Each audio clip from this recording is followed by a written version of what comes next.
Welcome, everyone. This is Glenda Dawson, and I have my co-host Moongirl with me. Hi, beautiful. Hi, How are you? beautiful. I'm great. Excited about our amazing guest. Of course, of course. Who wouldn't be? Who would not be happy and excited and honored to have Dave Schrader on their show? Thank you so much for coming on. We really appreciate it. Well, with Yes. that build-up, I was excited to see who you had on today, and then it's me. Interesting. Well, all right. I'll do my best to fulfill that interest. But thank you for having me on. Thank you for coming on. So, for those very few people, like I said, that don't know you Smudge. or know about you that Sure. much, smaller, tell us about yourself. Well, my name is Rick, and I'm on a TV show called Pawn Stars, where me and my Ooh. family run. Oh, maybe no. That's Rick Harrison. who people Yeah, always Wait, think I am. what was that?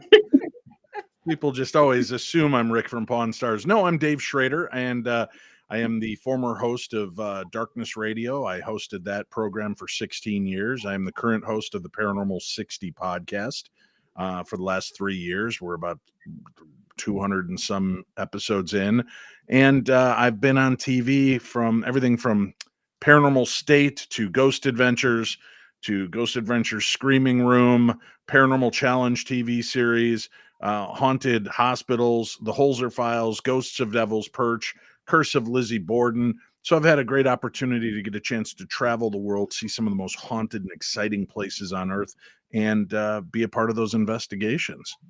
And here I am with you two now. Yay. That sounded like a downgrade, and now I'm here with you guys. I know. No. I'm saying Sorry. the pinnacle of my career is finally here. I'm on with you two. Flattery gets you everywhere, sir. No.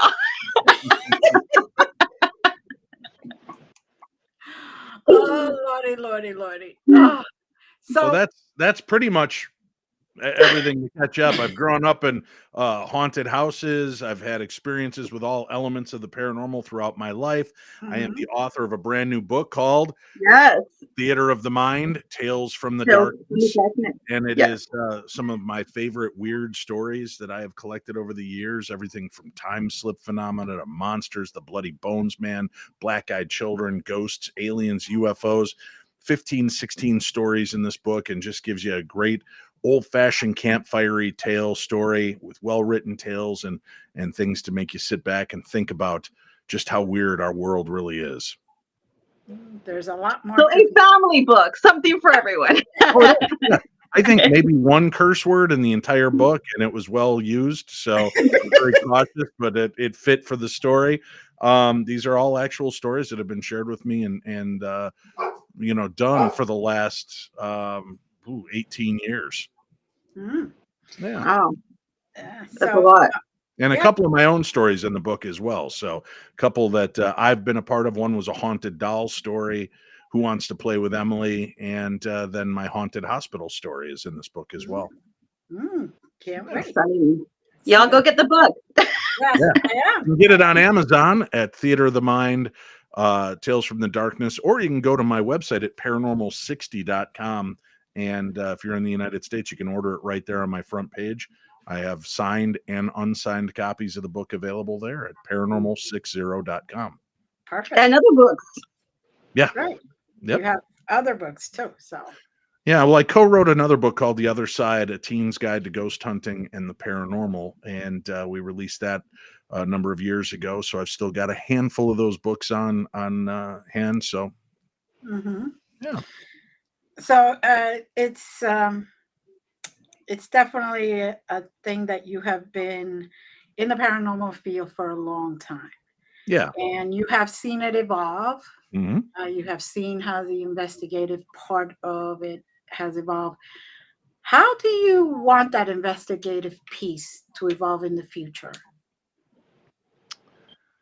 I've come to the conclusion we're never all going to get along in this field. Everybody's got their own ideas and agendas, and what I would love to see is for teams to come together in a more cohesive way, that 2 or 3, 4 teams could commit to really investigating a location. And then when each team is completed and gone over their evidence and information, then the leads from each team sit down and discuss what they found. And I think that's how you start to build a better understanding for the hauntings, and going over the history that each one of your teams uncovered, in case there was a couple of stones that were left unmoved by one team. Another team may have found those things. They may have also found facts that have been dismissed in lieu of the fiction that is often associated with many haunted locations and famous ghost stories. So I would just love to see more of a cohesive nature where the teams are not competing against one another, but rather working together to try to get a better understanding of this, paranormal phenomena. Right. Letting go of the ego. Yeah. Yeah. Good luck with that. Let go my ego is people have a real hard time with that. That's the one thing I've tried to do, is remain fluid over the 18 years that I've been actively pursuing this field. Is I think I'm always learning. I think, I've certainly got a good overview of the paranormal and have been an integral part of it for the last 18 years in helping to share information, educate, entertain, and enlighten people with the programs, radio and TV that I've been a part of. So, I've taken it as a real honor to be in this field, doing the things I love, talking to people about things that fascinate me, and get to share those stories. You've done a great job. Great job. You research many different topics. Is there one that maybe in the past, before you really dug deep, that you were skeptical about, and now you're like a firm believer, like, oh my God, it changed your mind? I guess the fairy folk and fae folk, that stuff always seemed ridiculous to me. But again, I was coming at it from the perspective of looking at, what's the best way to say this? Looking at it through the eyes of Disney, and fairies are just these little cartoony characters, and they're not. And then realizing, talking to folklorists and people overseas, how real they look at these scenarios, and that a lot of what we here in the mainland of the United States look at a lot of the paranormal could be explained by some of the things that people are talking about overseas. And many of 99% of our country is settled from people that came from other places and brought their own belief systems and perhaps their own little gremlins, imps, ghosts, and specters with them. So I think I've learned moreover to not dismiss concepts and ideas just because they don't make sense to me. Instead, I'd rather really hyper focus on learning more about these things, remaining adaptable, so that when you present me with a concept, I'm open enough to examine it with you and see where I see the flaws or the strengths in those, and have an open dialogue with one another, so that we can say, well, that's a great theory. However, science dictates this, or how does that answer it for the Jewish faith or the indigenous tribes faith? If we're looking at it from a Christian perspective, other groups and religions have a very interesting way of dealing with things as well, and it works extremely well for them. So I love to have that openness to understanding this better, and understanding the people that are in this field better. Which is tough, because most of the people in this field are nuts. Yes, this is the craziest field ever. We have conversations, me and Glenda, we're like, whoa. Yeah. But it's a fun field of people. I love the people that I get to meet and encounter in this field.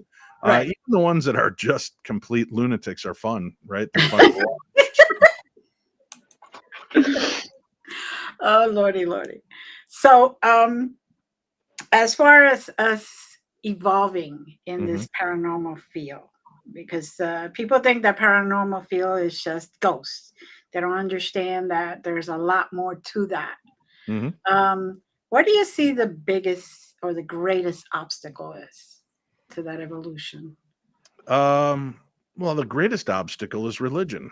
And before people get all up in arms at me and start shaking their finger in righteous indignation at me, I'm very religious and spiritual.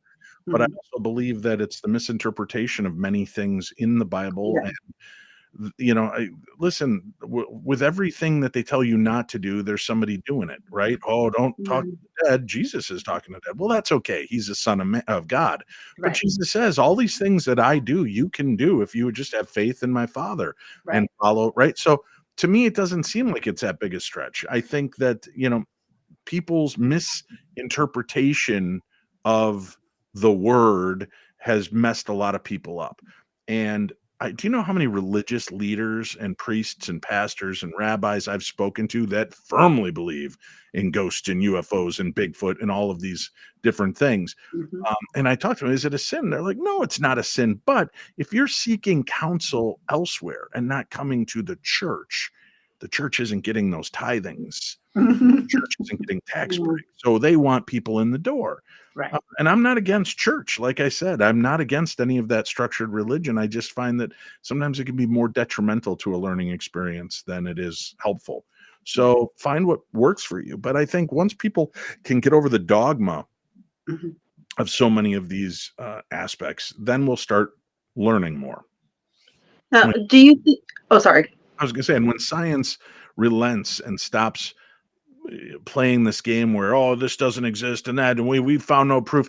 There have been thousands and thousands of reports and studies, and there is proof. There is proof of life after death.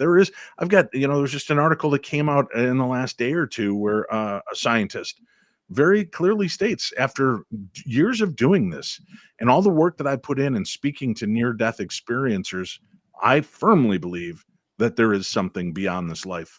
So, there are people that are out there, but how do you do a peer-reviewed study on something that you can't put your hands on? Right. You've got to go with the information and details that you have, right? Just because I've never seen a kangaroo doesn't mean that they don't exist. Right. Well, Dave, they do exist. They're in Australia.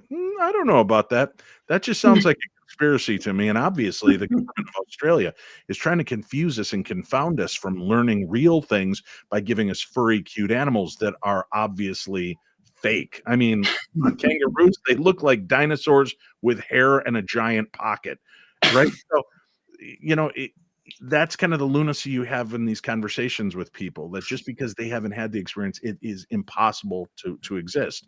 But most doctors and scientists and lawyers and police officers and people that we put in high regards have had weird experiences throughout their life. Right. And unfortunately, sometimes they have to keep quiet because they don't want to put in the lunatic side of things. Right. Right. So, Exactly. It's all a cautious dance in this field. And I've just given up. I don't care if you believe me or not. I don't care how you feel about my feelings on the paranormal. If I'm asked, I will share my thoughts and ideas on the paranormal. I don't say that to open myself up to an ass kicking because you are somebody who doesn't believe. I'm fine with you not believing, right? It's like being a Trump fan or a Biden fan. Ooh, I worked in politics anyway. You're never going to get the other side to listen to you. It doesn't matter. right. Right. Right. So I'm not going to waste what little time on earth I have fighting with you over the relevance of something that means something to me. Right. Right. It's like fighting over how delicious fruitcake is.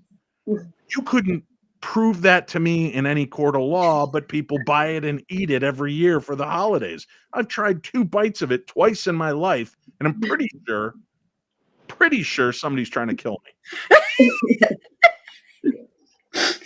Right? So just because it doesn't suit me doesn't mean it doesn't make sense to somebody else, and vice versa. So I'm always cool with that. And do you know one of my favorite things in the world is being around a skeptic when something happens and watching their eyes and watching that reveal of, oh, right? That, oh my God, what? And when they're standing next to me and there's 2 of us, and I ask a question into my recorder and just hold it, and then we play it back and there's answers. I love watching their minds implode.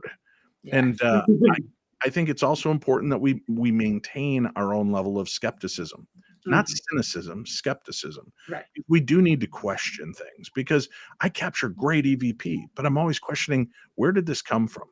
And maybe it's not even radio. Is this a projection from me? I get better EVP when I hold the recorder than when I set it down and ask some questions. With that said, I've also got some really remarkable EVP when I've been nowhere near my recorder. So there's all these theories and elements to what is going on. And every time I think I start to understand it, nope. And then science trying to come in and explain it away doesn't work either. So that's what keeps me fascinated with this, is that there's always some new rub. There's always a new way to re-examine something that we think we had a handle on. A lot of rabbit holes. Yeah. And look, science has been talking about this for a long time. Spooky action at a distance, right? We know we can split an atom and tickle an atom in one part of the world, and the other side of the world where the other piece of the atom is starts wiggling. So there is connectivity, right? There is quantum entanglement. So it would be ridiculous for us to just summarily dismiss all of these claims that have been had over the centuries just because it doesn't fit your doctrine, right? I was out there talking to atheists, and we'll put up a prayer request and get what I believe is an immediate response. Well, that's just good timing. Multiple times, you know? How about we did these intention experiments when there was no rain coming to California? There was no rain in their forecast. Right. And we did a huge intention experiment with our listeners worldwide. And within 2 days of doing the experiment, they were getting torrential rainfall. And you know, where does that come from? How does that happen? If I believe, well, it's just coincidence. It's good. How can it be that many coincidences? So I'm either psychic, we've manifested it, or it's a complete synchronicity, you know. But I've got to believe we have a really great innate power within all of us that when we come together en masse, we can do amazing things. I believe that too. It's amazing, the power of unity. Yeah. Yeah. So looking at my picture, if everybody could just focus on these red marks that won't go away on my face, send your mojo magic now and let's see if they'll go away. Straight marks. Well, you know, sometimes we can't do that much magic. No. Wow. Wow. Well, I was going to say, while they're at it, can you like help us look younger too, Glenda? Take an extra 20 years off of us too? That can't possibly happen, according to Glenda. No, for us, we can do it, Dave. For you, not so much. I'm 62. I'm going to be 63, and I am proud to say that the only reason this face stays this way is because I do a lot of oil every day. I don't think eating fried chicken is considered doing oil, but whatever. So like she rubs the fried chicken oil. Yeah. Popeye's fried chicken is why I have red marks on my face. I'm allergic to it, but can't stop eating it. No, I do use essential oils on my face. Very nice. Yeah. It helps. It helps. Because it's, you know, that time of the year over here, and it's very dry. And so, yeah, you're talking to the wrong guy. I'm in Minnesota. I have no compassion for you and your little cold bits every now and again. I am sorry. We do measure by inches, and you probably measure by feet. I know. Well, that just came out sounding filthy the way you said it. Yes, I know. But, whatever. I have no dog in this fight because I'm in South Texas, so I don't know what you've heard, Glenda. I don't know what you've heard between inches and feet, but I'm not going to tell you any different. Okay. That's what he said. No, just kidding. Exactly. Anyways.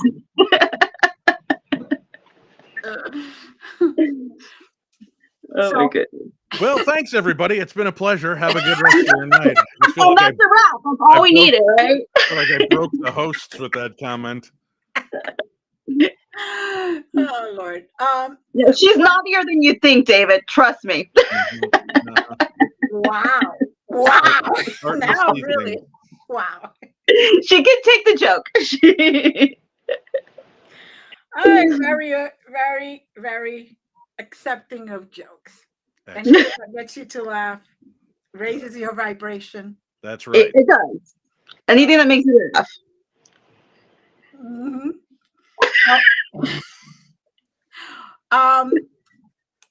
What? I can't Do even. you want me to ask the question, I or feel you want? broken. Do I? Go ahead. You asked the question, Moongirl. Well, I'm getting myself together.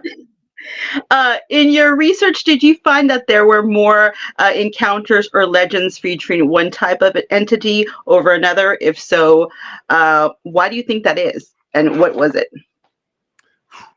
That was 18 questions in one question. Are you? I think Moongirl, mistress of the paranormal, should be ADH squirrel of the internet. Okay, we'll start with just one. Wow. So in my research, no, I don't think that there's any one particular style. I've investigated poltergeist and Yeah. actual ghosts and what people believe to be shadow. It's been kind of a smorgasbord, but I also think that the type of haunting is dependent on your type of personality, right? You and I, Moongirl, we could be real sarcastic and text each other back and forth. And if Glenda read our text, be like, "Oh my God, you two treat each other horribly." Right? Like my friend Sweet Tea that's on my podcast. We are brutal to one another, but it's all in love and in jest. When I message her, I'm like, "Hey, Terms of moron." endearment. Right. I'm like, "Hey, moron, what's an idiot doing today?" And she goes, "I don't know, idiot. What are you doing?" And that's our conversations is, Right. That's true friendship.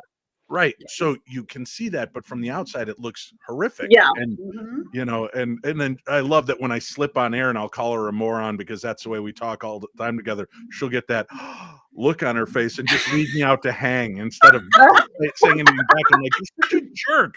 Let everybody know I'm not just being a jerk." He's abusive. Anyway, I go to this talking about perception, right? So everybody's got a different level of acceptance, right? Yeah. Like, I don't care if I see a spider skitter across the wall. Would you two freak out if a spider came skittering across the wall in front of you? Nope. No, Okay. but I'm sure other people would. Right. There are people that would be, Yeah. my daughters would be screaming at the top of their lungs, standing in the hall, forcing me to go in and confront these spiders and kill them. So it's interesting to them. That's something of danger.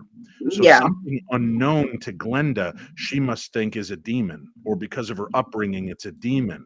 But to Dave, well, maybe it's a misunderstood spirit. To Moongirl, maybe what it is a leprechaun with rabies. And you don't know what your perception is that you bring to the investigation. Right. So As I long find as he doesn't take his pot of gold, we're good. that's right. Where's the gold? That if you come into a place of fear, most things are going to frighten you. If you come into it with a clear, look, I treat ghosts like children, and I don't mean that disrespectfully, but I realize they're lashing out. They're maybe upset and angry. They don't know how to communicate their words because we can't always hear them. So it's easier for me to be more patient and then say, "Well, I don't think you have a demon. I think what you have is an upset ghost. Have you changed anything recently? Have you been disrespectful?" And sometimes they'll go, yeah, I actually have. And I said, "Well, maybe just apologize. Tell them you're sorry you upset the place, but it needed to go. It was rotting away, or, the chair was stinky now. And, it was their important chair, but it needs to go, but they're still welcome to be here." And just sometimes the subtlety of the way you approach the paranormal and the spirit realm, you get the response back. So you show respect, you get respect back. Absolutely. Exactly. This is something we're firm believers in. Like, we don't like when we do investigations, like to go and be rude and attack the poor ghost.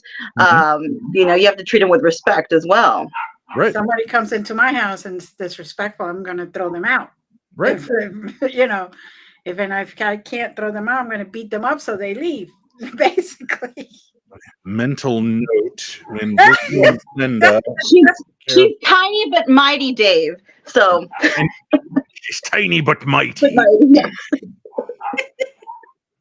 So mini leprechaun.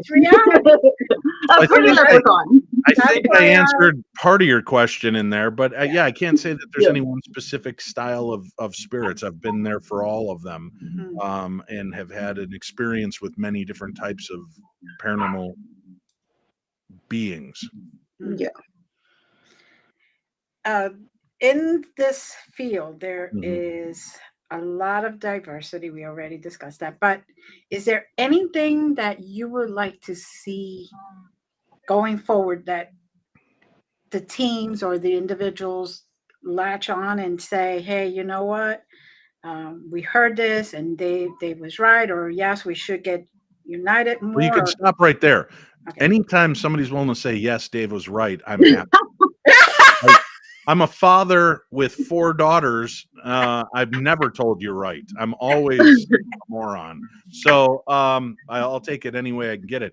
But I would like to see more diversity in the religious sect. I would like to see a team diverse: Muslim, Jewish, Christianity, Native American. Just a wide swath of people that are in one group that we could go out and investigate together and maybe give some insights and understanding to what's going on a little better. That's very good. Very good. Yes, because I could imagine that the Native American may see a spirit, but may see more of a galactic side of the spirit than a per se ghostly. Right. Yeah. Yeah. So Agreed. it's very good, and I hope it comes to fruition. because- And I will tell you this, and I beat this drum and I take heat for it once in a while, but I'm going to say it anyway. Diversity, if you want ladies to see more women being represented on television programs and the paranormal, stop being dicks to one another, because the networks are watching. And if they've got a woman on a TV show who's a middle-aged mom and all of you are out there shredding her because she's short and portly and looks like she's 50, why didn't I get the job? I'm better and sexier. And if that's your only focus, instead of, boy, she's really a good investigator, or she's a really bad investigator, the networks are watching. When they see that the only one that's consistently being put down is the woman on the team by women, which are the primary fan base for the paranormal, how do you expect you're ever going to get anywhere? This brotherhood and sisterhood crap goes out the window. Start It's a being crabs in a bucket mentality. Yes. Very much so, especially for women. And you're absolutely right. It's not about looks. I've been asked before on other things I'm not going to mention, and they're like, can you send me a more revealing picture? I'm like, what the F does that have to do with me investigating? All right, I asked you once, Moongirl. Once. And she told on you. Look at that. Breaking news. Yeah. Well, and they're very competitive. Women are very competitive with each other. Right. And it's horrible. It's horrible. I've tried to counsel a few of my female friends that have gotten into the field that I think are really talented mediums. And they go from being the girl next door to boobs out, hair out, laying backwards on a couch with her hair flayed out and boobs on display as the way to bring people into their psychic mediumship page. And that's fine. Own your sexuality, own your look, own that feel and vibe. But I tell them, if you really want people to take you seriously in the paranormal field, you don't have to dress like Stevie Nicks and have your boobs hanging out. Just be good at what you do, and people are going to love it. Right? That's what they're hoping for. And I know women are always in competition with one another for looking good, feeling good. But really, if you're really good at your job, it shouldn't matter if you're a woman and look like me. What should matter is that you're doing what the work is and you're doing it in a respectful, responsible way. And please understand, I'm not attacking women in any way, shape, or form. Own and be who you are, but also understand the world is a hard, mean place filled with hard, mean people. And I've watched so many good women step away from this field because in the long run, they can't take the abuse that other women are slinging their way. And I'm not saying men don't do it too. Men are schmucks, but women are brutal to one another. I just left one because of that. I was very bullied. So I completely get it. Yeah. It's hard to step, and if, dear Lord, if you step just a little 2 inches faster than they do. Yeah, and it shouldn't be about that. It should just be about how good you are as a researcher and experiencer. And I've watched and talked to some of my female friends that have come to me crying because they're like, Dave, I want to be in this field. And literally they brought me a V-neck shirt that's about a size too small for me. and they're like, you really need to kind of look better. Mm-hmm. And I'm like, yeah, God, that's so gross, especially when on TV, they, the only thing they told me to do was wear dark clothes. They didn't ever, there was no other directive for us as men, but for women, I know that there's a different vibe on TV. So Right. it sucks.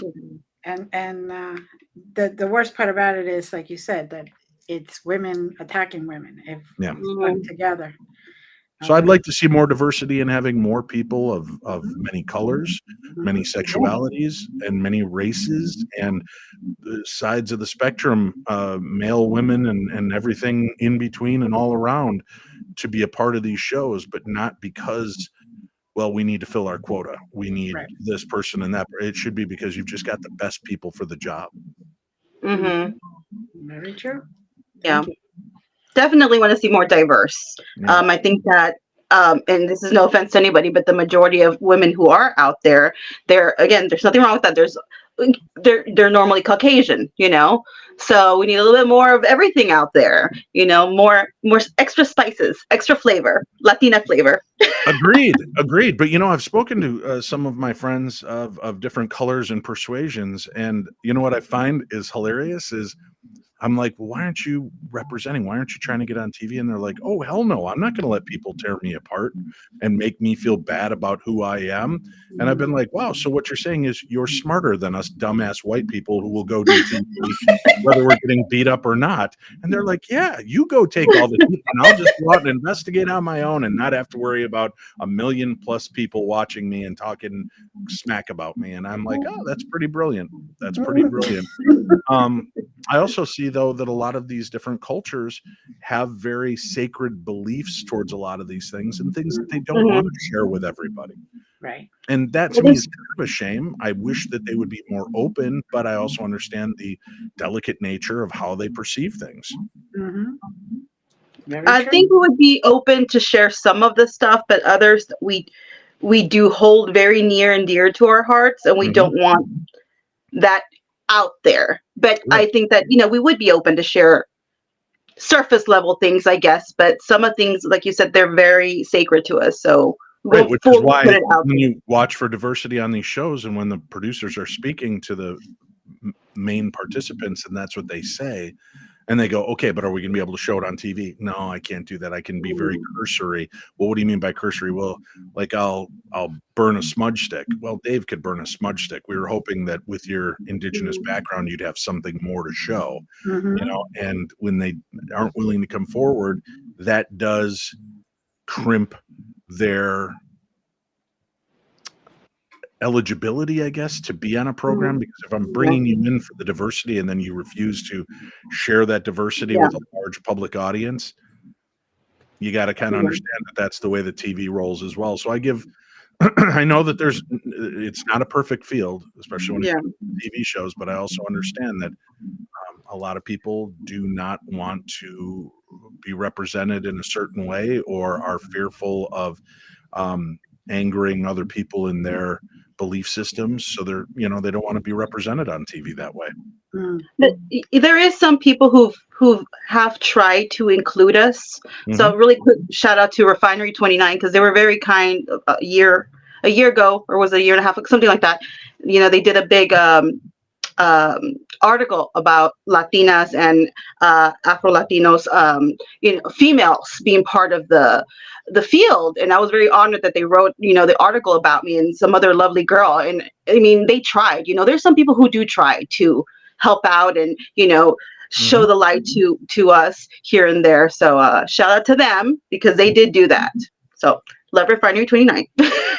And that's why I've loved doing the show that I've done, bringing radio to people for 18 plus years, is I get to talk to a diverse background of people.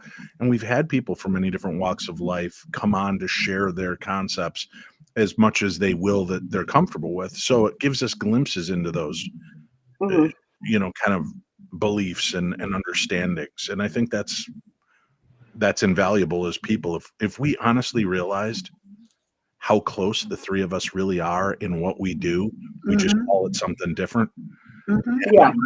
That would bring us together more than keep pushing us apart. But when we're all so cautious about sharing too much of ourselves, that's the division, and it happens across the board. Mm-hmm. It does. Except for us idiot white people, we just will tell you and do everything. Hey, I like Jesus. Hey, I'm a Donny Osmond fan. Doesn't matter. You want to know it? We'll tell it to you. We're like, there is nothing sacred. We will tell you. Well, I keep saying I'm an open book. If they ask, they're going to get the truth. Wait, So. But here's the thing. Can you hear the like sound the of saying keyboard goes. warriors? White people emailing me right now, angry. How dare you give away our secrets that we don't have any secrets? Just the raisin and the potato salad you guys put. Just kidding. Yeah. Yeah. Okay there. But it is something that is you have to be willing to be open, and that not too many people are. Be willing to trust the group that you're with, because you would like to collaborate and do more stuff with them. And if they sometimes hear something and they take it the wrong way, they may, oh no, like I could say I have experienced many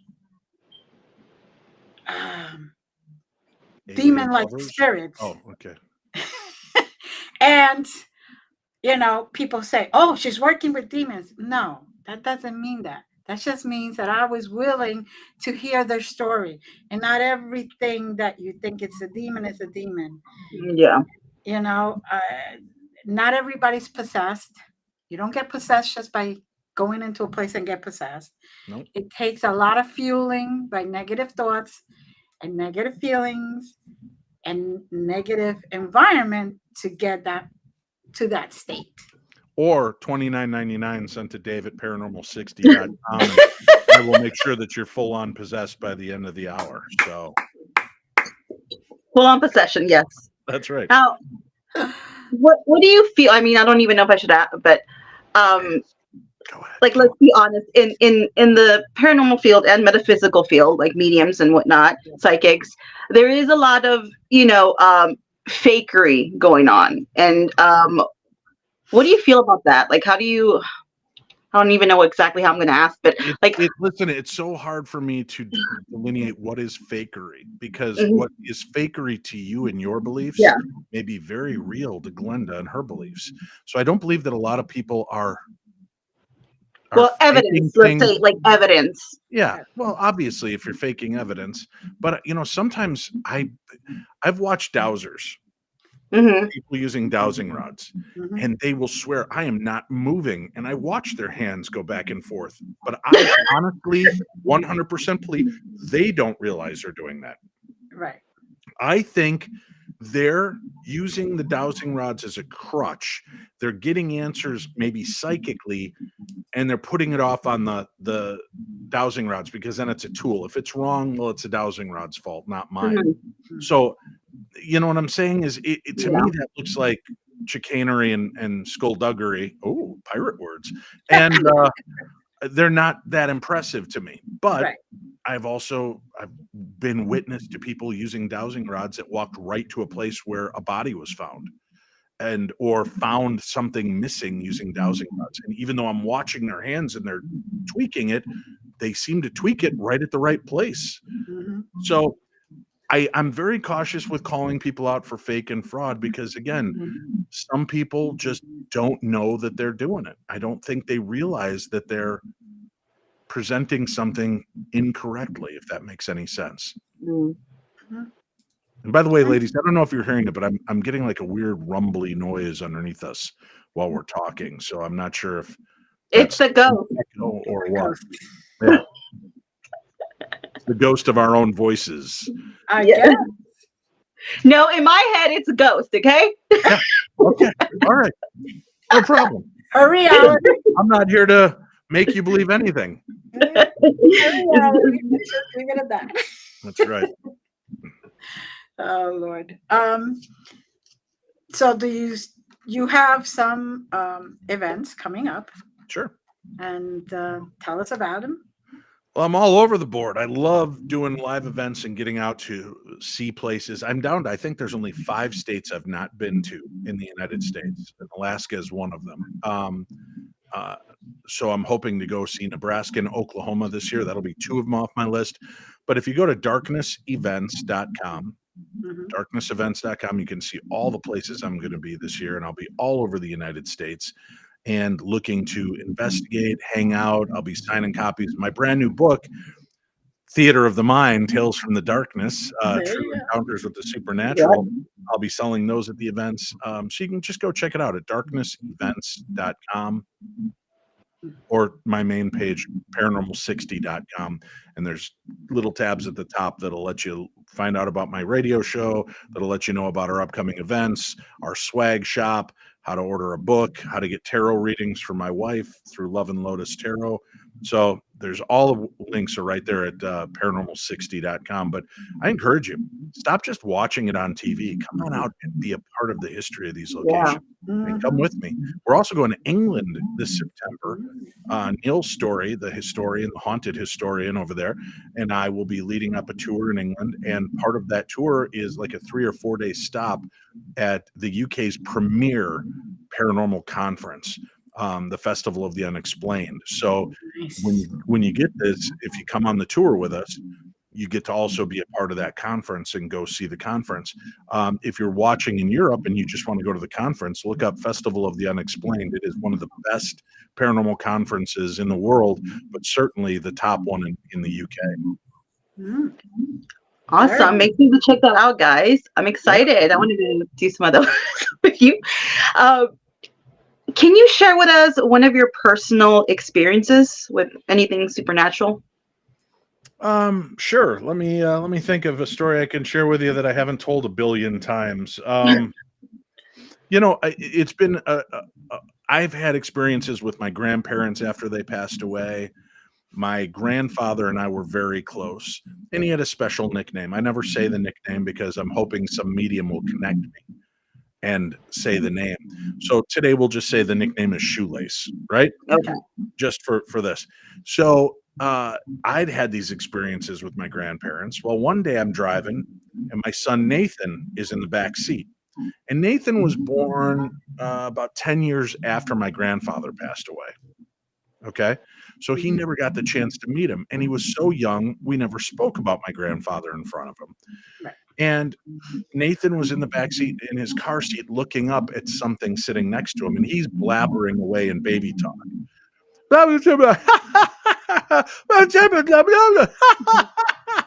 And then he would stop and put his head like he was like almost leaning it on someone. It was really sweet. And I looked in the rearview mirror and I said, "Who are you talking to, buddy?" And he looked up and smiled at the being next to him, and then turned and looked and made eye contact with me in the rearview mirror. He said, "Shoelace." And it was so clear, the name of my grandfather. And then he just turned back and gave him this smile. And I was like, "Grandpa, thank you for coming to visit. You better not show up in my back seat because we will join you much quicker than we should." If I look back there and there's a ghost sitting there. But thanks for coming to visit. And my other children have had visitations from my grandparents and from my mom after she passed. So it's been kind of a family thing. It's interesting. I grew up without I don't want to say this. I grew up with a dad. The gentleman that chose to be my dad when I was 2 years old and became a part of mine and my mom's life and raised me. He's my dad. But I never got to know my bio dad. And a few years back, I did 23andMe and Ancestry.com. And lo and behold, while I was filming the second season of Holzer Files for Travel Channel, I get this email from Snarky Tea Company. And I open it up and it says, "Hi, I think you're my brother. We got my father an ancestry kit this year and you came back as his son." And Whoa. that's amazing. And so I ended up connecting with my father, and he said, the girls called me and I looked up all your social media, and I'm not surprised that you're in the field you're in of the paranormal. And I said, why is that? And he goes, because it's in our blood. Your great grandmother was a famous gypsy queen in Scotland. Wow. And we have always had this ability. The girls see ghosts, and I've had paranormal experiences, and my father reads tarot cards and cards. So it's literally a part of my blood. So I just think it's great that you can see that, and here's things I never even knew about me, but it rings true because an entire side of my family I didn't know existed have these abilities and interests and fascinations with the supernatural as well. Wonderful. It must be really nice to finally put all that together. Yeah, well, it was great. So, and I believe, the nudging of that came from my mom after she passed away, because my mom has not shown herself to me in a ghostly way, and I haven't even really dreamed about my mom, which really bothered me for a long time. But out of the blue, my cousin called. She's our family historian. She goes, "Hey, your mom was supposed to do the spit test for me for ancestry, and she passed away, and I have her kit. Would you do it? Because the more information and genetic information I get, the better I can do our family tree." And I'm like, sure. So she sent me the kit. I spit in the kit, sent it in. 2 weeks later, I found a daughter I never knew existed. Wow. And here this daughter grew up 10 minutes from my mom. My mom has always known how important my kids are, and she loved her grandchildren. So I don't have a doubt in the world that she didn't nudge my cousin to ask me to do this. And then the other big secret in my life was never knowing who my biological father was. My mom was a hippie. It was the 60s. I'm not here to judge, right? Right. Things happen. That's just the way it goes. So I was very, non-judgmental about it. But because of those ancestry kits and tests, pushed me to find my biological father as well. So I think my mom was behind both of those, two of my greatest mysteries that I would have missed out on in life. And I found them through those connections. So I believe that has been an element. Now, again, it could be coincidence and synchronicity, but I like to think it was my mom pushing things. No, I do too. Yeah. I would agree. I would definitely agree. So besides all over the world, is there any one particular place that besides by the end of this year, those 3 states you haven't gone to, Right. any one other particular place that you may have been wanting to go but never had the opportunity? It wasn't like you could go. I would love to go to the actual crash site for the Roswell UFO incident.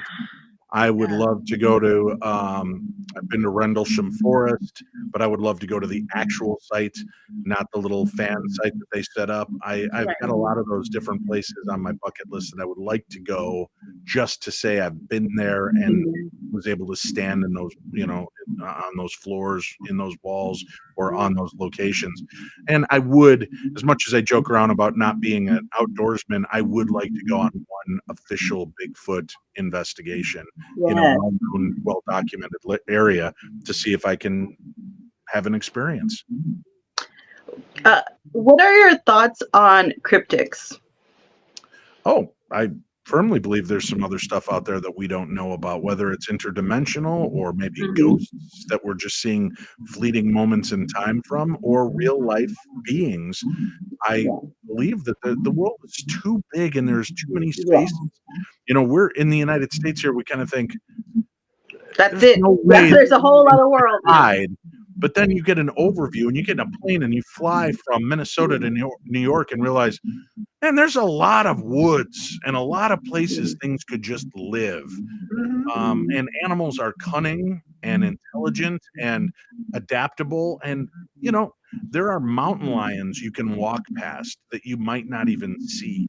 There are alligators and crocodiles you could walk past that you wouldn't see until it's too late.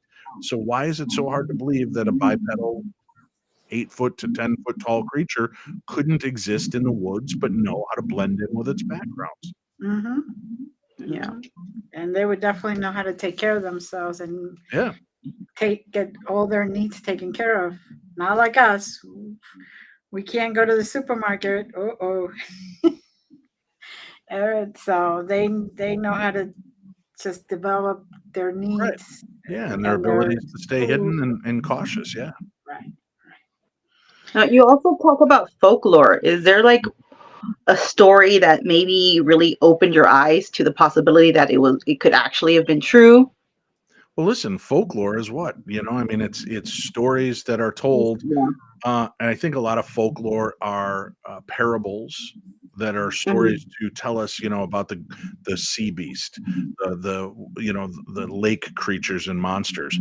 Are those real, or were they things for us to keep our children from doing dumb things? 'Cause as a parent, if I go, "Don't go by the water, it's dangerous," the minute I walk away, that kid's gonna go by the water. But if I put in their mind that there might be a 20-foot alligator creature that comes out of the water and will eat you, they might think twice before they go to the water's edge, right? So You haven't met my son. there are a lot of these folklore stories that you hear that sound like, I think what this is a nod and a warning packaged in a scary element to try to control people and control our children, which, let's face it, this world needs more scared children so that they're not feeling so entitled and that their world is the only thing that matters, right? There should be a healthy fear and respect reintroduced to children. And I'm not saying abuse, there's a difference. Right. But Yes. I think having kids have a healthy fear of situations so that they don't put themselves in harm's way is an important element of Mhm. living. So I think there are a lot of those cases. However, you also hear where the folklore kind of jumps, and then all of a sudden you realize that, well, these stories have always been kind of passed down. But if I look, I can actually find newspaper articles that predate what I believe the story to be, that predate 100 years, and they are full-blown adults that witnessed, and not just one off, but an entire group that saw this frog creature walking on two legs and stood 5 feet tall. And all of a sudden you realize, oh, maybe there is more to this. Mhm. Mhm. That's very true. Very true. Yeah, so folklore plays an important part. But again, it's kind of an examining, where did the folklore begin? Was there Yeah. something? What was the germination and genesis point for that? Was there something based in reality? Mm. Mhm. Well, we are kind of coming towards the end. Is there anything we haven't spoken about that you would like our audience to know? I'm glad you asked Buy me. his book. Let's talk about my book, Your book. Theater of Here the we Mind. go. Tales from the Darkness. There's a lot of stories in here that have that folkloric take to them. The Mhm. Bloody Bones Man, the Mm. Black-Eyed Kids, right? They have these folkloric aspects to them. But it's interesting who tells the story and what those stories mean. And that's what I love about doing this. And so many people have sent me their stories over the years, and I was their only outlet to share. And it was in sharing those stories that I heard from other people saying, "Oh my God, thank you," because I thought I was insane. I've had that same experience with that same being. And I thought, why just let these stories languish in my drawer? Let's bring them out, take them from the rough form they're in, create them into a beautifully told story, Mhm. not sacrificing the reality, the truth, and the experience, just Mhm. making it a better written piece Yeah. to share. And that's what I did. And I got the nod from all the authors of these stories, and I've included some of my own. Um, and a lot of the authors don't want to be publicly acknowledged because of their positions in life, whether Yeah. they're religious leaders or political leaders or police officers Mhm. who don't want people to know about what they experienced. Right. Yeah. Definitely jeopardize their whole Yeah. life. And then the other thing is um, I host a live podcast every Monday and Wednesday night called Paranormal 60, and you can watch it on YouTube live. It's Mhm. always at 9 p.m. till 10 p.m. Central. But if you can't watch it live, just go to the Paranormal 60 page, hit the little bell on YouTube, and subscribe. And you click the live tab; it'll show you all the past episodes, hundreds of episodes that you can go back and listen to. Amazing stories from real life experiencers, and many different ways of examining the paranormal. So that's what I make out there. If you're more of an audiophile and you prefer to listen to podcasts, I have a podcast network. So the Paranormal 60 Podcast Network. So Monday is New England Legends with Jeff Belanger and Ray Auger. Mhm. Tuesday is the Paranormal 60. Wednesday is Monster Lounge. Thursday is Paranormal 60 News. And Friday is True Hauntings Podcast, which comes from my friends Ann and Renata in Australia. So cool, different style shows, different hosts. So there's something for everybody in there, and 5 days a week of cool content and shows that average 15 to 20 minutes in length, like New England Legends, up to shows like mine that can go up to 90 minutes in length.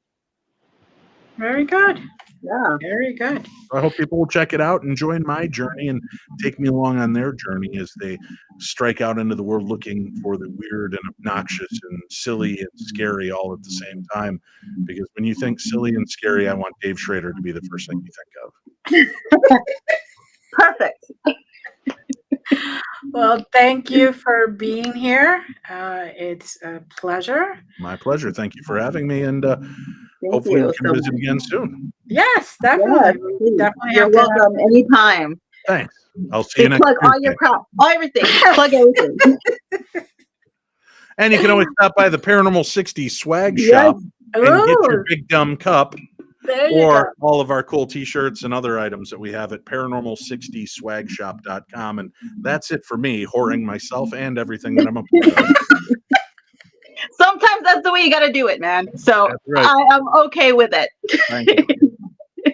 Thank you, Moon Girl, and thank you to our audience. Don't hang up, David. As always, many blessings, and we love you. Bye.